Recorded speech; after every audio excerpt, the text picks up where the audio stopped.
Hi అండి, ఎలా ఉన్నారు? అందరూ బాగున్నారా? నేను కూడా చాలా బాగున్నాను. ఈరోజు ఈ వీడియోలో మధ్యాహ్నం పాటు లంచ్లోకి నేను ఏం ప్రిపేర్ చేశాను, ఎలా ప్రిపేర్ చేశాను అంతా ఈ వీడియోలో, ఈ బ్లాగ్లో చూసేయండి.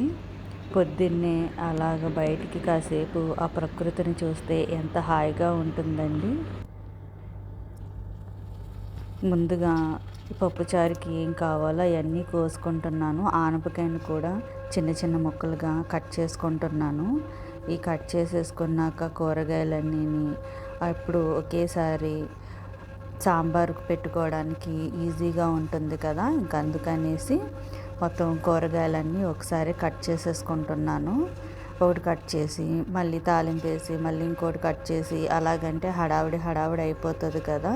ఇంకా సాంబార్లోకి ఏమేమి కట్ చేయాలో అన్నీ కూడా కట్ చేసుకుంటున్నాను. ఆనపకాయ కట్ చేసేసాక క్యారెట్ ముక్కలు కూడా చిన్న చిన్న ముక్కల కింద కట్ చేసేసుకున్నాను. తర్వాత పచ్చిమిర్చి కూడా కట్ చేసి పెట్టుకున్నాను. ఇప్పుడు టమాటా కూడా చిన్న చిన్న స్లైసెస్ కింద కట్ చేసుకుని ఉల్లిపాయ సాంబార్ ఆనియన్స్ అంటారు కదా, అవి తీసుకున్నాను. కరివేపాకు కూడా తీసుకున్నాను. ఇప్పుడు స్టవ్ వెలిగించి ప్యాన్ పెట్టుకుని అందులో ముందు ఉల్లిపాయ పచ్చిమిర్చి ఫ్రై చేస్తున్నాను. అవి ఫ్రై అయ్యాక ఆనపకాయ ముక్కలు కూడా వేసుకుని తర్వాత క్యారెట్ ముక్కలు కూడా వేసుకుని 1 నిమిషం పాటు ఫ్రై చేసుకున్నాను. ఇవి మూత పెట్టుకుని మగ్గించుకుంటే బాగుంటుంది కదా. ఇందులో టమాటో కూడా వేసేసుకుని మగ్గించుకుంటున్నాను.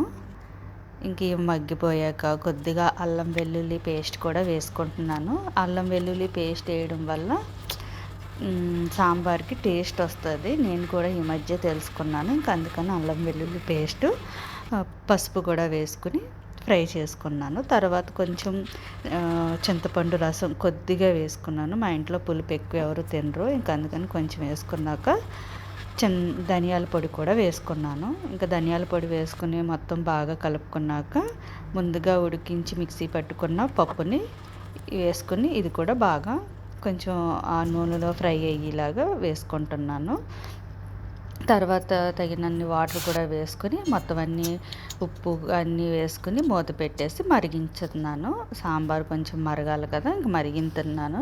ఇంకా అది మరిగిలోపు పక్కనే బెండకాయ ఫ్రై చేద్దామని తాలింపు కూడా వేసేసాను. ఇంకో గిన్నె పెట్టుకొని ఇంకా తాలింపు వేసేసి ఇంకా తాలింపులో ఏమేమి వేస్తారో ఇంకా అవన్నీ వేసుకుని కట్ చేసుకున్న బెండకాయ ముక్కలు కూడా వేసుకుని ఇవి కూడా బాగా ఫ్రై చేసుకుంటున్నాను.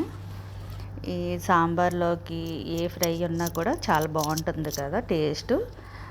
నేను ఇంకా దాని గురించి అని బెండకాయలు ఫ్రై చేస్తున్నాను.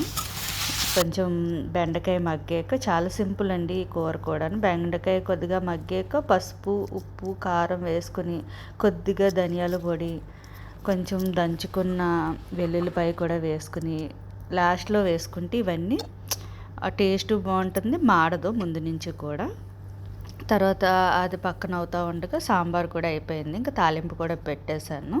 ఇంక ఈ తాలింపు పెట్టేశాక పక్కన ఇంకా సామానం ఉంటే ఈ సామానం కూడా ఈ డిషెస్ కూడా వాష్ చేసేసుకుంటున్నాను. నేను ఇంక ఎప్పటికప్పుడు డిషెస్ అన్నీ వాష్ చేసేసుకుంటాను. డిషెస్ వాష్ చేసుకున్నాక ఇక్కడ కొంచెం క్లీనింగ్ పని ఉంటే చిన్నగాను అది కూడా క్లీన్ చేసేస్తున్నాను. ఈ క్లీనింగ్ కూడా నేను ఎప్పటికప్పుడు చేసేసుకుంటాను, ఎందుకంటే ఎప్పుడు నీట్గానే ఉంచుకుంటాను కిచెన్ అన్నది.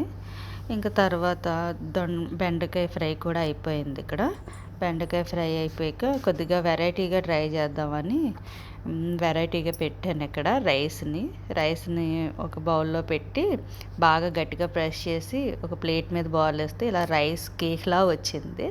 దాని మీద సాంబార్ వేసాను. సాంబార్ వేసి బెండకాయ ఫ్రై కూడా వేసాను పక్కన. ఇంక బెండకాయ ఫ్రై చేసిన గిన్నె ఉన్నది కదా, ఆ గిన్నెలో అన్నం వేసుకుని కలుపుకొని తినడం అలవాటు. ఇంకా అది కూడా వేసుకుని అన్నం అందులోని కలిపేసుకుని బౌల్లో ప్లేట్లో పెట్టేసుకున్నాను. ఇంకా పెట్టేసుకుని కొద్దిగా సాంబార్ కూడా వేసేసుకుని అందులో తింటున్నాను. చాలా బాగుంది, బాగా కుదిరింది. టేస్ట్ కూడా చాలా సింపుల్, ఈజీగా అయిపోతుంది. మనం ఇంట్లో హడావిడి పడకుండా ముందు పప్పు ఉడకబెట్టేసుకుంటే సరిపోతుంది. ఈ విధంగా కూర కనుక చేసుకుంటే చాలా బాగుంటుంది ఆ రోజు. ఈ వీడియో కనుక నచ్చితే లైక్ చేసి షేర్ చేసి సబ్స్క్రైబ్ చేసుకోండి.